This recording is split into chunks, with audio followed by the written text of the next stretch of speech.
Welcome to the Tech Egg. Don't get scrambled. Enjoy the video. You act immediately.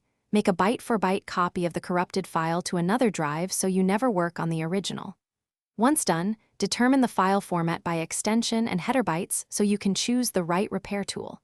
Make sure no program has the file open. That prevents further damage.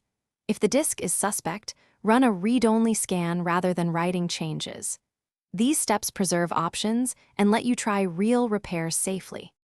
You now run the repair tool that matches the file type. Choose recovery or read-only mode so you don't overwrite salvageable bytes. As you work, validate checksums or header fields to learn what's corrupted.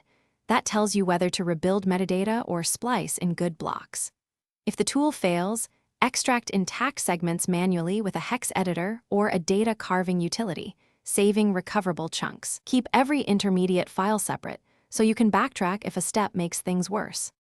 You assemble recovered fragments into a new file and save it under a different name so the original remains untouched. Then verify integrity by opening the file in a safe viewer and running any built-in validation or checksum comparison. This confirms usable recovery. If the result is incomplete, try another specialized tool or consider professional data recovery services. Make sure to document each attempt and preserve all copies.